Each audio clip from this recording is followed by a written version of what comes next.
بسم الله الرحمن الرحيم. وما كان المؤمنون لينفروا كافة فلولا نفر من كل فرقة منهم طائفة ليتفقهوا في الدين ولينذروا قومهم إذا رجعوا إليهم لعلهم يحذرون.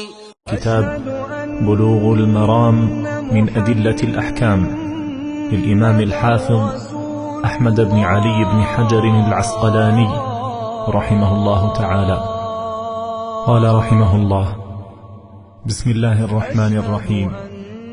الحمد لله على نعمه الظاهرة. الرحمن الرحيم. الحمد لله وكفى وسلام على عباده الذين اصطفى. أما بعد، فعن أبي هريرة رضي الله تعالى عنه قال: قال رسول الله صلى الله عليه وسلم: التسبيح للرجال والتصفيق للنساء متفق عليه. زاد مسلم في الصلاة او كما قال عليه الصلاة والسلام. ابو ہریرہ رضی اللہ تعالی عنہ کہتے ہیں کہ نبی علیہ الصلوۃ والسلام نے ارشاد فرمایا کہ التسبیح للرجال، تسبیح مردوں کے لیے. تسبیح سے مراد سبحان اللہ. التسبیح للرجال، تسبیح مردوں کے لیے ہے. والتصفیق للنساء، اور تصفیق تالی، اس کو تالی ہوتا نا، اس کو تصفیق، اور تالی بجانا مارنا یہ عورتوں کے لیے ہے. مردوں کے لیے سبحان اللہ، اور عورتوں کے لیے یا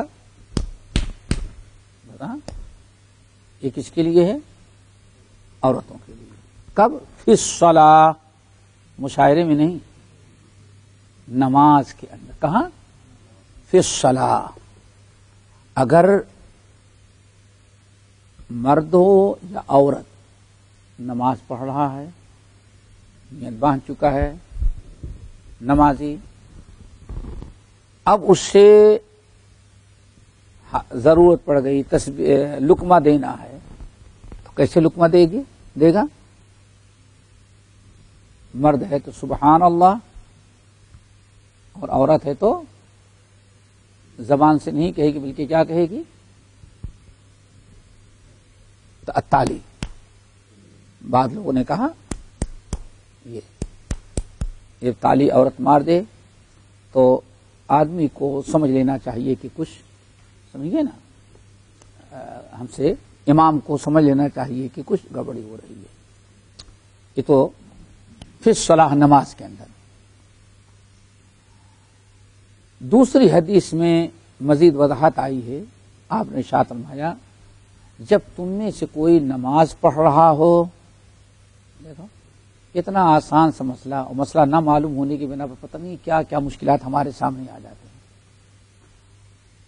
جب تم میں سے کوئی نماز میں ہو وَنَابَهُ شَيْءٌ، اور اسے کو حاجت، کوئی اسے ضرورت پڑ گئی. سمجھ گئے نا؟ آپ نماز پڑھ رہے ہیں، کوئی ضرورت پڑ گئی کسی کو، کوئی آپ کو بلا رہا ہے، کوئی اور حاجت پڑ گئی. اب آپ کیا کریں؟ نیت توڑ کر کے اس کا جواب دیں، اس کی ضرورت پوری کریں، یا کہ کوئی اور راستہ ہے؟ تو اللہ کے رسول نے ارشاد فرمایا کہ مرد ہے نماز پڑھتا ہوا تو کہتے سبحان اللہ، تاکہ سامنے والے کو پتہ چل جائے کہ ہاں وہ کس میں ہے؟ نماز میں. لیکن موبائل اٹھا کے سبحان اللہ نہیں کہہ دینا.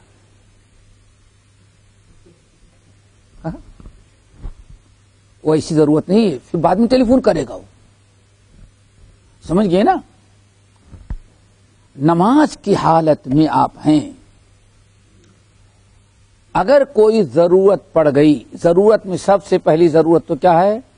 آپ باجماعت نماز پڑھ رہے ہیں، امام کو لقمہ دینے کی نوبت آ گئی، امام بھول گئے، امام کو لقمے دینے کی تنبیہ کرنے کی کوئی ضرورت پڑ رہی ہے، تو کیا سبحان اللہ، کیا پڑھیں آپ؟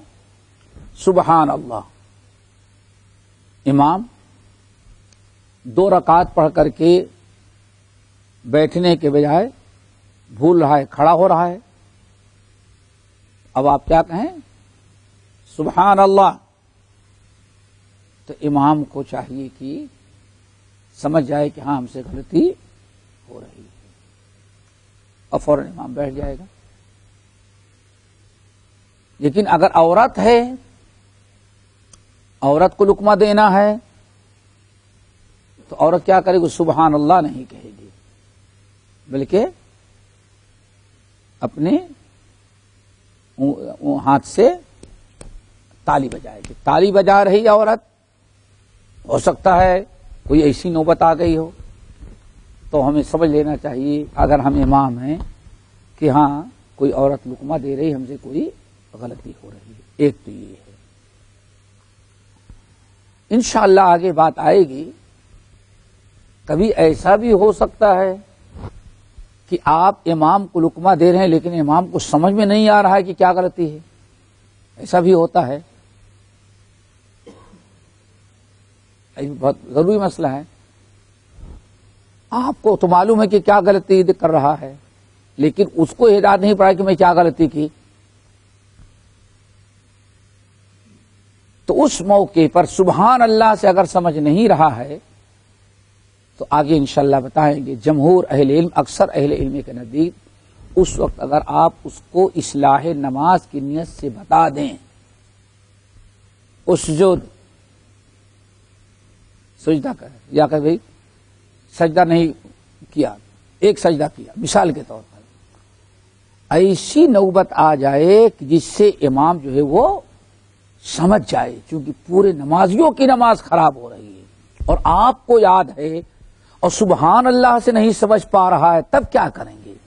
تو اس موقع پر آپ اس کو جو غلطی کرا اس غلطی کی یاد دہانے کرا دیں، اور اس کی بحث انشاءاللہ آئے گی آگے، یہاں میں نے اشارتاً کہہ دیا تاکہ ذہن میں اشکال نہ رہ جائے۔ یہ تو نماز کی بات ہے، لیکن اگر آپ نماز پڑھ رہے ہیں، نماز پڑھ رہے ہیں، اپنے گھر میں پڑھ رہے ہیں، مسجد میں پڑھ رہے ہیں، اب کوئی غیر نمازی کو ضرورت پڑ گئی، ہوتا ہے نا کبھی، ہو سکتا ہے آپ رات کو اٹھے تہجد کی نماز پڑھنے کے لیے،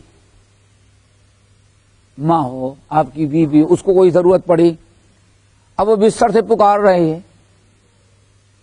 لائٹ جلائے، دیکھے کہ حضرت کہاں ہیں، سمجھ گئے نا؟ ایسے موقع پر آپ جب دیکھتے ہیں کہ ہمیں کوئی پکار رہا ہے، آپ ذرا زور سے کہتے سبحان اللہ، تو اس کو پتا چل جائے کہ سامنے والے کو پتا چل جائے کہ ہاں آواز سن ہے، نماز میں ہے، لیکن اس کو بھی مسئلہ اتنا معلوم ہونا چاہیے، اور غصہ ہو جائے گی، یا باپ اور غصہ دے، بیوقوف میں اس کو پکارتا ہوں سبحان اللہ کہہ رہا ہے، ہوتا ہے نا ایسے۔ تو مسئلہ، اسی لیے مسائل کا سیکھنا بہت ہی ضروری ہے، جہاں مسائل نہیں سیکھے جاتے وہاں بہت سارے مشکلات آ جاتی۔ دیکھو اللہ کتنی آسان سی بات ہے، کتنی آسان سی بات ہے کہ ایک شخص نماز پڑھ رہا ہے اور سامنے کوئی پکار رہا، اس کو نہیں پتا کیا، ہو سکتا ہے آپ نماز پڑھنے کوئی آپ کا دروازہ پیٹ رہا ہے، اب کب تک پیٹے گا، وہ چلا جائے گا آخر کے۔ لیکن اگر آپ ذرا زور سے سبحان اللہ، تاکہ اس کو پتا چل جائے کہ آواز سن رہے ہیں، نماز نہیں، اب وہ بیچارہ انتظار کرے گا۔ لیکن آپ نے سبحان اللہ کہا، وہ سمجھتا ہی نہیں کہ سبحان اللہ، بھائی آواز تو آ رہی لیکن کھول نہیں رہا ہے، تو ممکن ہے کہ آپ کا مقصد پورا نہ ہو۔ اسی لیے دیکھو واللہ آج سب سے بڑی مشکلات ہمارے ہاں کیا آئی ہے، عوام کیوں اتنی جاہل رہ گئی، ہماری عوام کیوں اتنی جاہل رہ گئی؟ اس کی ایک وجہ تو ہے کہ اگر آدمی کو دین سیکھنا ہے تو مدرسے ہی میں داخل ہو تبھی اس کو دین سیکھنے کو ملے گا. سمجھ گئے نا؟ اور مدرسہ بھی ماشاءاللہ ہمارے اور آپ کے ہاں کوئی بڑا آدمی اپنی اولاد کو وہاں بیٹھانا نہیں چاہتا. اور پڑھنے کے بعد علماء کا جو حشر ہوتا ہے کوئی انسان سوچتا ہے بولے کہ میری اولاد کی زندگی برباد ہو. ایک تو یہ، اس لیے مسائل اور معلومات عام نہیں ہوتی. دوسری چیز کیا ہے؟ مساجد، محراب، منبر، اجتماعات، اجلاس، یہ جو ہمارے بڑے بڑے پروگرام ہوتے ہیں ان میں سوائے فضائل، ترغیب و ترہیب، قصے، کہانیاں، ان چیزوں کو بیان کرنے کے علاوہ کوئی بات پبلک کو سننے کو ملتی ہی نہیں. اگر انہی پروگراموں میں تھوڑے سے کبھی کسی عالم کو کہہ دیا جائے بھائی آج آپ کچھ نماز کے مسائل، کیا خیال ہے آپ لوگوں کا؟ ایک آدمی کو کہہ دیا جائے کہ بھائی آج سجدے سہو کے مسائل بیان کریں گے، لوگ کہتے ہیں کون؟ واللہ آج ہم نے دیکھا نوجوانوں میں جتنا مسائل دین سیکھنے کا شوق ہے وہ کس سے کہانیاں سننے کا، تقریر سننے کا اتنا شوق نہیں ہے. یقیناً لوگ اکٹھا ہو جائیں، بھیڑ لگ جاتی ہے. کہہ دیا جائے بھائی آج فلاں عالم جو ہے سجدے سہو کے مسائل بیان، کتنی ضرورت، کیسے لوگ شوق سے سنیں گے. آج زکوٰۃ کے مسائل، آج نماز عید کے مسائل، آج اعتکاف کے مسائل، یہاں تو کچھ سننے کو مل جاتا ہے. اپنے یہاں جتنے دعوت و تبلیغ کے اجتماعات ہیں ان میں ان تمام چیزوں کوئی تصور نہیں. اگر کم سے کم کچھ عوام کے لیے وقت نکالا جائے، عوام کے ساتھ بیٹھ کر کے کچھ ان کے مسئلے مسائل بتایا جائے، تو آج بھی انگلش میڈیم یا دنیا پڑھے ہوئے یا دنیا کی تعلیم حاصل کرنے والے اگر مسلمان ہیں تو وہ بھی کچھ نہ کچھ دین سیکھنے کا جذبہ رکھتا ہے، مسئلے مسائل سیکھنے کا جذبہ رکھتا ہے. لیکن یہ ساری چیزیں ختم ہو گئی، اس لیے ہمارے یہاں دینی مسائل میں بہت ہی زیادہ لا علمی اور جہالت رہ جاتی ہے.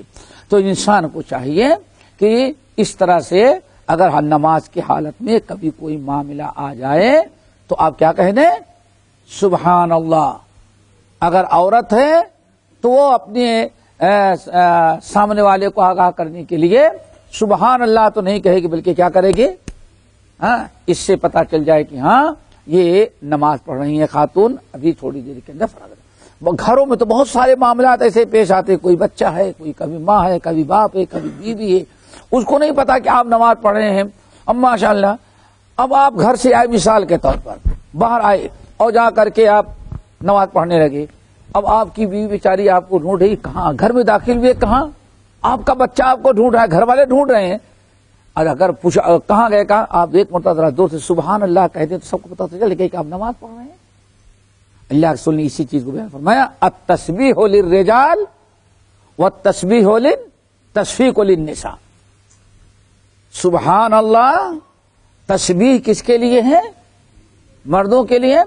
اور تشفیق، تعلیب مارنا جو ہے وہ کس کے لیے ہے؟ عورت کے لیے. بات واضح ہو گئی؟ انشاءاللہ عمل کریں گے نا. سبحان اللہ. ہاں یاد رہے گا. ایسا نہیں کہ چابی رکھ دیا مولوی صاحب نے. شیخ الحدیث تھے اپنے یہاں کے مشہور عالم ہمارے بر صغیر کے، ان کو مچھلی کے شکار کا بڑا شوق تھا. بخاری پڑھا کر کے آتے، موقع ملا تو لیے ہو چلے گئے مچھلی اب بوڑھی بیچاری پریشان کہ وہاں کھٹ کر کے آیا، 8 گھنٹیاں پڑھا کر کے اب آئے مچھلی مارنے. اب وہ بیچاری سوچتی ہے دھوپ میں آئے، اتنی دور کا سفر طے کر کے اور آئے سیدھے وہاں چلے گئے، پیاس لگی ہوگی تو چابی انہوں نے تاک پر رکھ دیا. بیوی بیچاری سوچتی ہے کہ ذرا سا الماری کھولو، تجوری شکر نکالو، ذرا دودھ میں تھکے مادے آئے ہوئے ہیں، ذرا کچھ شربت بنا کر کے دے دیں. اب وہ بیچاری چابی کے لیے پریشان، یہاں جاتی ہے وہاں جاتی ہے. یہ بڑے میاں آ کے نماز پڑھنے لگے، چابی نہیں ملی، کہاں پتہ نہیں کہا کو بول رہے. تو کہتے ہیں اشارہ کیا تاک پر کہ چابی کہاں رکھی ہے. وہ کہتے تو یہ بوڑھا ہو گیا، اتنا معلوم نہیں. اب شور مچانے کی بوڑھی، ارے بوڑھے کو بھی نہیں پتا نماز کے اندر اشارہ کر رہا ہے. سمجھ گئے نا؟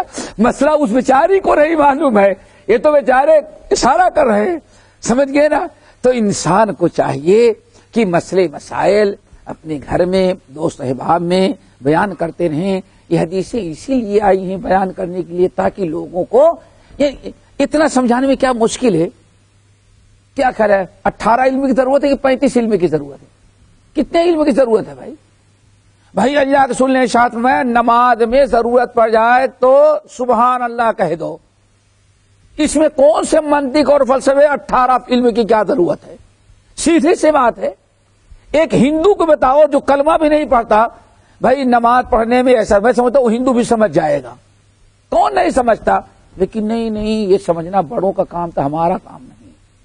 لیکن اگر سنت کو رد کرنے کی باری آ جائے بڑا سمجھدار ہو جاتا ہے. ہاں وہ نقطے نکالے گا جو اس کے شیخ الحدیث کو بھی نہیں معلوم ہے. یہ بس ایک گمراہی کا راستہ، ورنہ یہ احادیث اور قرآن کا سمجھنا سمجھانا کوئی مشکل نہیں، آسان سی بات ہے. چلو یہ ہو گئی بات. وعن مطرف بن عبداللہ بن الشخیر عن ابیہ رضی اللہ تعالیٰ عنہ، یعنی صحابی کا نام کیا ہے؟ عبداللہ ابن شخیر عن ابیہ. کیا ترجمہ ہوگا؟ مطرف بن عبداللہ بن شخیر رحمت اللہ علیہ روایت کرتے ہیں اپنے عن ابیہ، اپنے والد سے. محدثین کا کمال رہا، دیکھیں بات آ گئی تو بتائیں. اتنی محنت محدثین نے کیا. یہاں بیٹا کس سے روایت کر رہا ہے؟ اپنے باپ سے.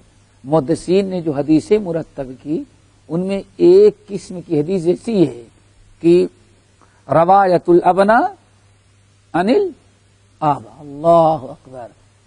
ایسی حدیثیں بھی اکٹھا کر دی اور ایسے صحابہ کرام کو کہ فلاں فلاں آدمی اپنے باپ سے روایت. اگر آپ چاہیں تو ایک کتاب میں مل جائے.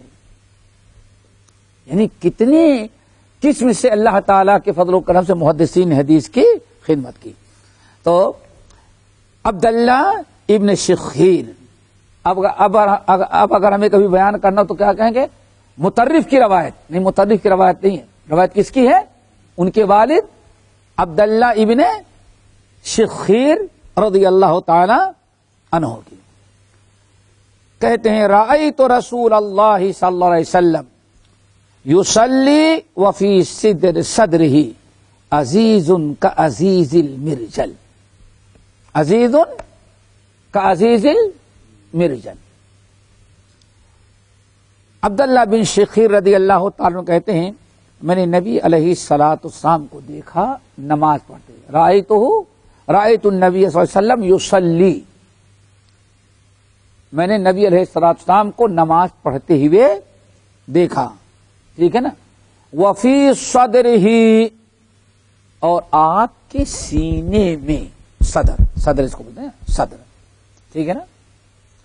اور آپ کے سینے میں عزیزن تھی، عزیز تھی. عزیز کیا کہتے ہیں؟ انسان کبھی روتا ہے اور آواز نہیں نکالتا تو سینے سے آواز نکلتی ہے. سمجھیے؟ تو زبان سے جو اس کو تو صوت کہتے ہیں، اور سینے سے جو رونے کی آواز محسوس ہوتی اس کو کیا کہتے ہیں؟ عزیز. المرجل، مرجل کہتے ہیں، مرجل کہتے ہیں، مرجل نہیں پڑھنا، مرجل پتیلی کو. ہانڈی جانتے ہو نا؟ ہانڈی. اب ہانڈی نام رہ گیا، اصل ہانڈی کہتے تھے جو مٹی کی بنتی تھی، اصل وہ ہانڈی تھی. لیکن یہاں سب والد صاحب کو کہنے کے بجائے والد ڈیڈی کہنے شروع کی، مامی کو ہاں کیا کہنا شروع، ممی. سالے کو بدر اللہ کیا کہتے ہیں؟ بدر اللہ. سب تبدیلی بدلنے لگے، سب کچھ بدل لے. تو اب جو ہے اب مٹی والی پتیلی تو ختم ہو گئی، باقی کیا رہ گئی ہے؟ تانبے کی، پیتل کی، اور اب وہ سب ختم. پتہ نہیں آج کل کس کی بنتی ہو. کیا یہ جو ہے اسی کو جس پہ آپ سالن پکائیں، دودھ پکائیں، جو پکاتے ہیں اس کو کیا کہا گیا؟ مرجل. اصل میں قدر آتا ہے. پتیلی کہتے گئے قدر، قاف را اسی سے قدوری. قدوری فقہ حنفی کی کتابیں کیا؟ قدوری، چونکہ اس کے لکھنے والے کمہار تھے، یعنی سمجھتے ہو نا، وہ کیا کہتے ہیں، وہ مٹی کا برتن بناتے تھے. کبھی مٹی کے برتن جو ہے بناتے ہوئے دیکھا ہے؟ ہاں، مٹی کے برتن بناتے تھے. سبحان اللہ. دیکھو ادھر شمس الائمہ لقب، اور ادھر پیچھے میں کیا ہے؟ وہ کمہار. کمہار جانو، کمہار اس کو کہتے جو برتن بناتا ہے. ہمارے ہاں بالکل تھرڈ کلاس کا پیشہ، لیکن علم لوگوں کتنا اونچا. ایک طرف شمس الائمہ ہوں گے، فخر الامہ ہوں گے، اور پیشہ کیا ہے؟ حزہ، موچی. سوچ سکتے ہو کبھی؟ یہی علم کی برکت ہے. خالد الحزہ مشہور راوی سے حاصل تک، ہم تو کہیں گے موچی ہے.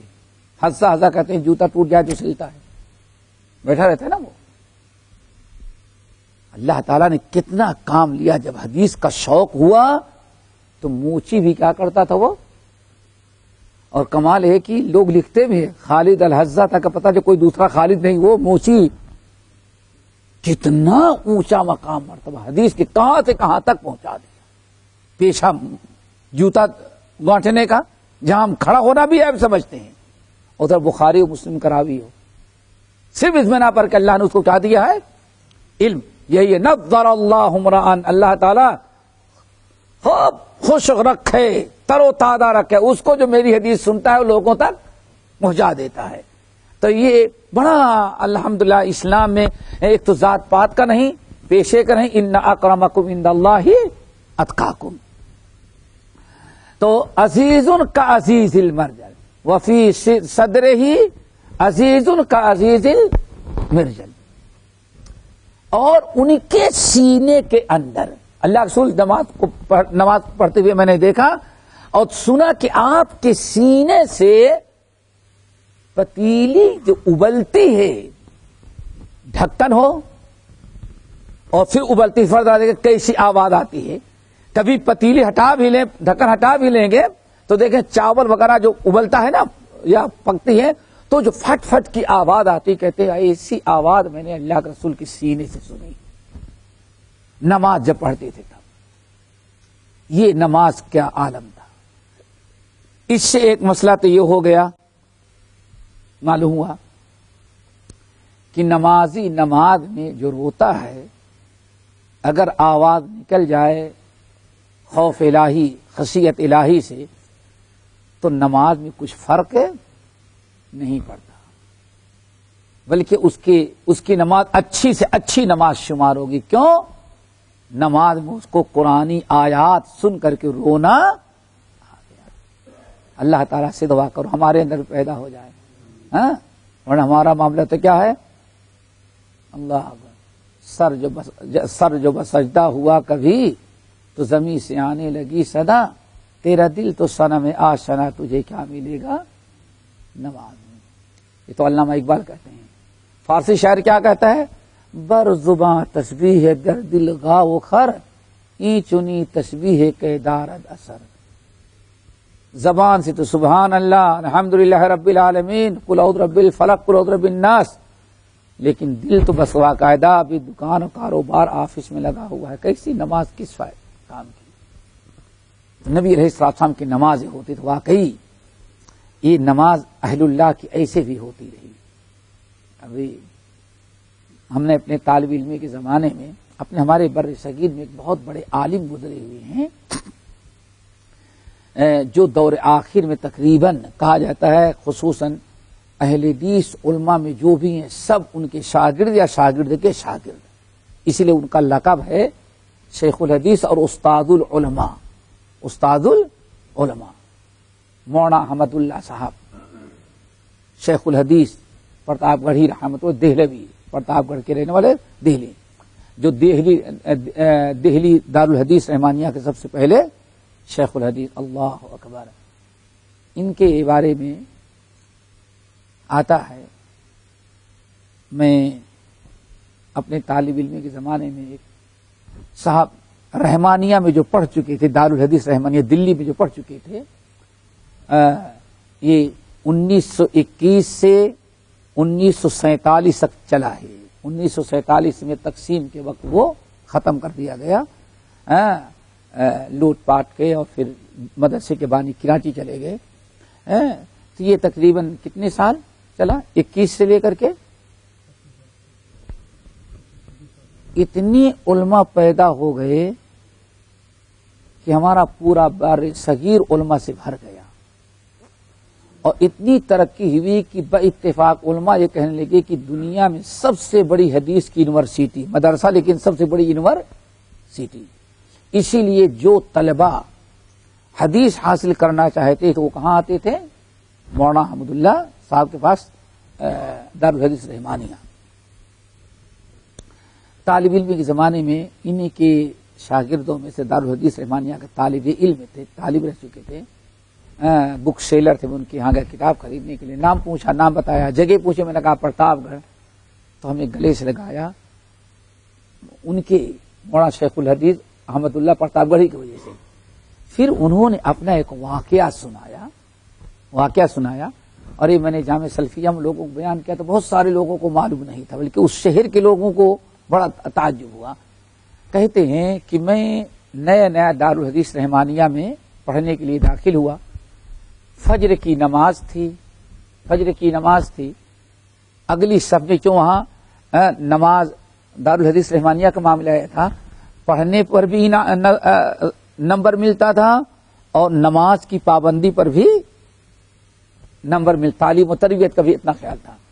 اگلی صف میں کھڑا ہو گیا، بعدوں میں ہانفتا کانپتا ایک بوڑھا کھڑا ہوا، بالکل سادے لباس میں، کہا کہ پہلا چانس تھا ہمارا، جیسے جہنم، امام نے فجر کی نماز میں جیسے جہنم اور عذاب کی آیتیں پڑھنی شروع کی، اب ان کے سینے سے ایک آواز، کہتے میں ڈر گیا کہیں ایسا نہ یہ بوڑھا گرے تو اس کو کیا بیماری لگ گئی، کہیں ایسا نہ وہ گرے تو کچھ مجھے دھکے دینے کا الزام لگ جائے۔ کہا پیچھے بھی صفیں لگی، بھگ نہیں سکتے۔ کہا کہ بوڑھا ایسے ہی روتا رہا پوری نماز، سلام پھیرنے کے بعد دیکھا آنکھ سے آنسو بہ رہے تھے، داڑھی سے آنسو ٹپک رہے تھے۔ کہا میں تو جلدی جان چھوٹی بھاگا، نکل گیا۔ لوگوں سے پوچھا بوڑھا کون تھا؟ میں تو ڈر گیا کہیں اس کی جان نہ نکل جائے۔ کہا رہے وہ شیخ الحدیث تھے، جن سے تم حدیث پڑھنے کے لیے وہی استاد ہیں، شیخ الحدیث مولانا احمد اللہ صاحب پرتاپ گڑھی رحمۃ اللہ علیہ۔ تو وہ طالب علم ہے جو بالکل وہ بھی بوڑھے آخری عمر میں سے کہنے لگے، کہا کہ یہ حدیث جو ہے نا، اس حدیث کے زیادہ کہا کہ جو حدیث ہے نا کہ اللہ رسول نماز پڑھتے تھے تو سینے سے ایسی آواز آتی جیسے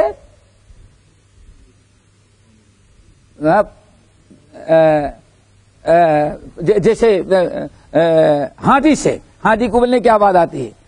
کہا اب پڑھتا ہوں تو مولانا سینے کی آواز رونے کی وہ یاد آ جاتی، بالکل وہی کیفیت میں نے دیکھی تھی جو اللہ جو کس نے بتایا، تو اس ہمارا تو لڑکپن تھا، بہت چھوٹی عمر کا، لیکن اب سمجھتا ہے کہ واقعی العلماء ورثۃ الانبیاء۔ آج لوگ یہ سمجھتے ہیں، آپ لوگ بھی یاد رکھیے گا، اس میں سب سے بڑی کوتاہی ہماری علماء برادری کی ہے۔ حدیث تو سب کو معلوم ہے، العلماء ورثۃ الانبیاء، علماء انبیاء کے وارث ہیں۔ وارث کا مطلب صرف نہیں کہ علم حاصل کر لیا ہے، یہیں سے گڑبڑی ہوتی ہے میرے بھائیوں، یہیں سے سب سے بڑی کوتاہی ہوئی۔ بھائی عالم نبی کا وارث ہوتا ہے، یہی کہا ہے نا۔ کون سا عالم؟ وہ بھی تو عالم، مثل الذین حملوا التوراۃ ثم لم یحملوها، گدھا بھی تو کہا ہے، علماء کو اللہ نے گدھا بھی تو کہا، نہیں کہا ہے؟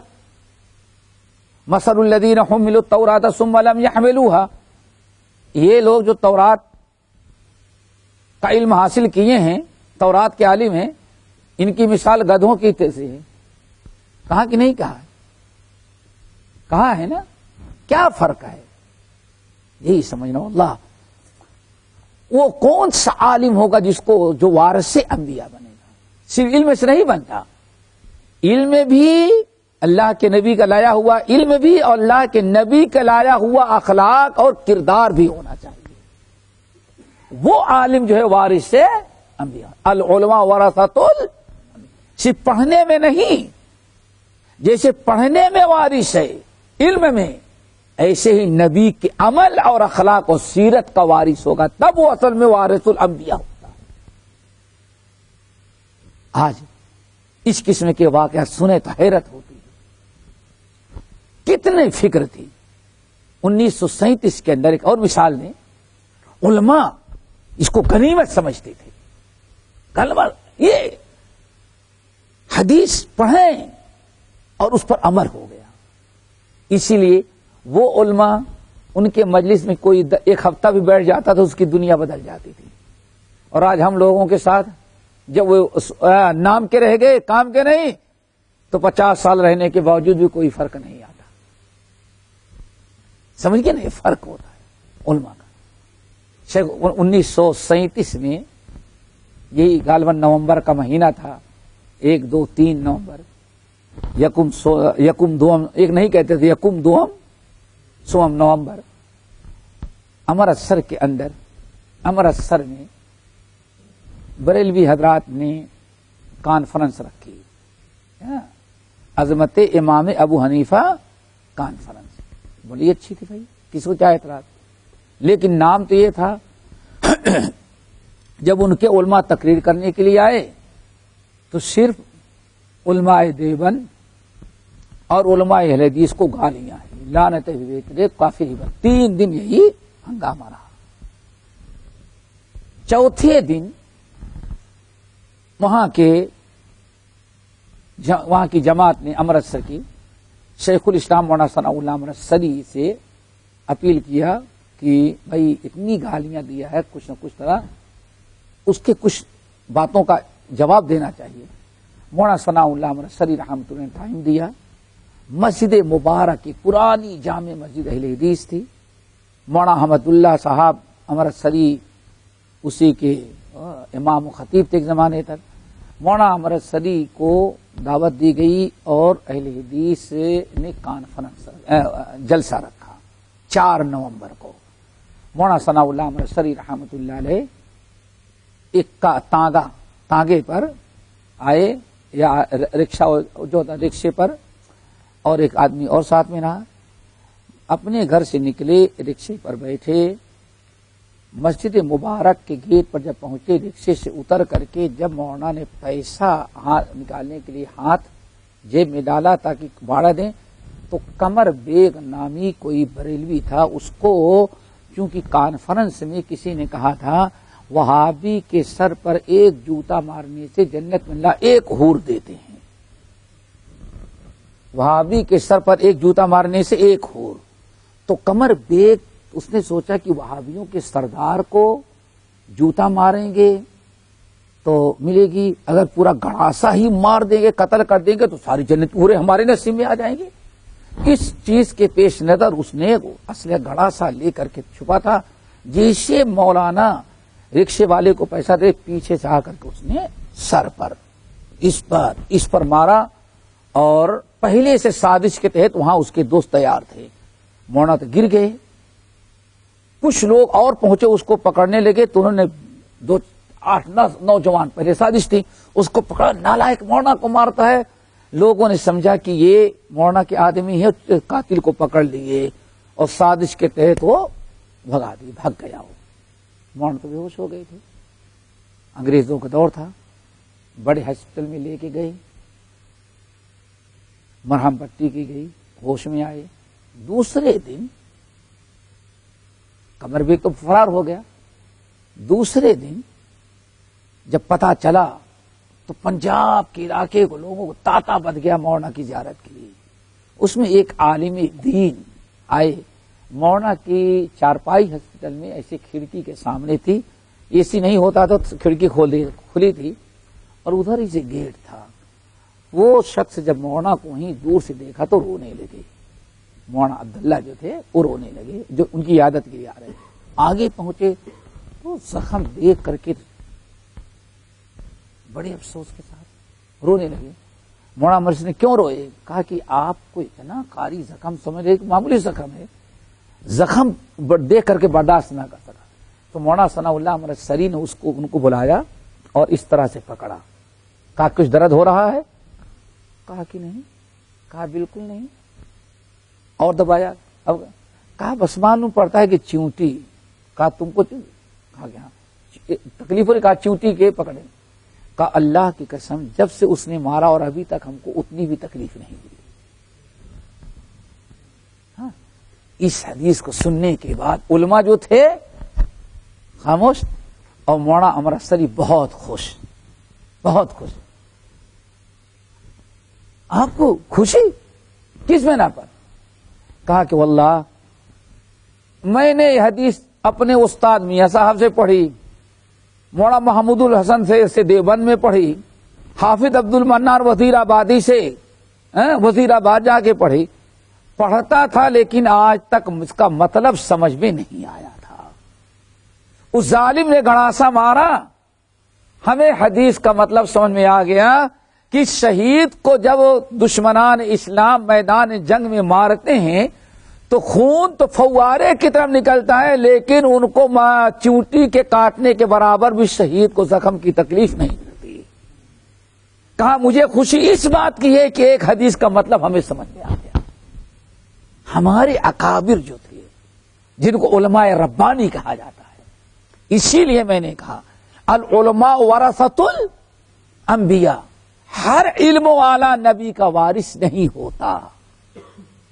نبی کا وارث وہ علماء ہوتے ہیں جو نبی کے علم کے ساتھ نبی کے اخلاق، نبی کے کیریکٹر، نبی کے کردار کے بھی وارث ہوں. سمجھ گئے نا؟ یہ بہت ضروری ہے. اور علماء کے لیے بھی ضروری ہے کہ جیسے علم حاصل کرتے ہیں ایسے ہی نبی کے کردار، اخلاق، گفتار اور آپ کی سیرت کا مطالعہ کر کے اپنے اوپر نافذ کریں، اور لوگوں کو جیسے علم کی تعلیم دیتے ہیں ایسے ہی سیرت، کردار اور نبی علیہ السلام کے اقوال افعال کے یعنی آپ کی سیرت کا بھی درس دیں. اسی لیے ہمیں بات یاد آئی، ایک اللہ کا صاحب دخل کرتے، تعجب ہوگا آپ لوگوں کو سن کر کے. بعض محدثین جس میں امام زاہبی رحمۃ اللہ علیہ، امام خطیب بغدادی ہیں، کہتے ہیں کہ احمد بن حنبل کی مجلس میں ایک صاحب کہتے ہیں میں نے دیکھا 5000 طلبہ تھے. کتنے تھے بھائی؟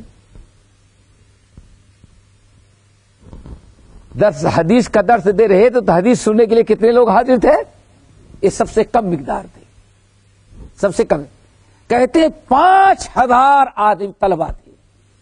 آگے سنیں، ان 5000 طلبہ میں صرف 500 تھے جو حدیث لکھ رہے تو حدیث یاد کرنے والے تھے. باقی کتنے بچے؟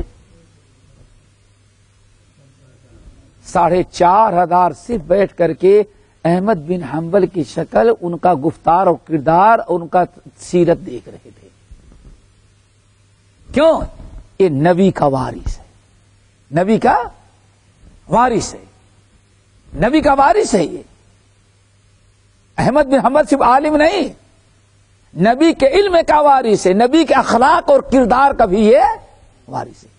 تو سوچتے تھے کہ نبی کی جتنی حدیثیں ہیں اس کو یاد ہیں، وہ نبی کی ساری حدیثوں کا علم جو ہے اگر عملی طور پر دیکھنا ہو تو احمد بن حنبل کے کردار کو دیکھ لو، اس کی داڑھی کو دیکھو، اس کے لباس کو دیکھو، اس کے چال چلن کو دیکھو، اس کے اخلاق کو دیکھو، اس کے صبر کو دیکھو، اس کو آپ کو درگزر کو دیکھو. کہتے ہیں کہ اللہ 5000 میں سے 500 حدیث علم حاصل کرنے والے تھے، اور 4500 جو تھے صرف کون تھے؟ وہ صرف احمد بن حنبل سے سیرت اور کردار، اور جس کو حدیث صالح سمجھ گئے نا، حدیث صالح دیکھنے والے. اللہ تعالیٰ دعا کرو یہ ہمارے اندر ہو جائے. آج تو بالکل یہ ناممکنات میں سے ہو گیا ہے. صرف علم کی بات رہ گئی ہے، عمل کا کوئی سوال نہیں. سمجھیے نا. تو یہ علماء کی بھی ذمہ داری ہے اور سننے والوں کی بھی ہے. تو بات کہاں سے نکلی تھی؟ عبداللہ ابن شخیر رضی اللہ تعالیٰ عنہ کیا کہتے ہیں؟ ہم نے اللہ کے رسول کو دیکھا نماز پڑھتے ہوئے، فی صدرہ عزیز کا عزیز المرجل، پتیلی کے ابلنے کی آواز کی طرح ہم نے اللہ کے رسول صلی اللہ علیہ وسلم کے سینے کی آواز روتے ہوئے سنا. آپ کو چل اللہ تعالی ہم سب کو نصیب فرمائے. اخرجہ الخمسہ، اس حدیث کو روایت کیا ہے خمسہ نے، مگر ابن ماجہ. تو خمسہ نہیں رہے گا بلکہ کیا ہو گئے؟ لیکن اربعہ نہیں کہیں گے. کیوں نہیں کہیں گے اربعہ؟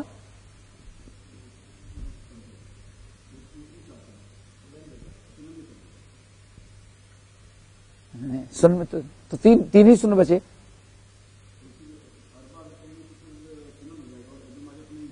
یہاں دیکھو نا، اخرجہ الخمسہ تو کس میں؟ ہاں یہاں کیا خمسہ سے مراد ہے؟ ہاں ٹھیک ہے. ہاں الا ابن ماجہ. ہاں تو اب کیا کون بچے؟ چار. سنن کی تین، احمد بن حنبل. ہاں خمسہ میں سے تو ایک نہیں کری، اربعہ رہی نہیں گئی. لیکن اب کہیں چار محدثوں نے روایت کیا لیکن اربعہ نہیں ہوئے وہ. بل کیوں؟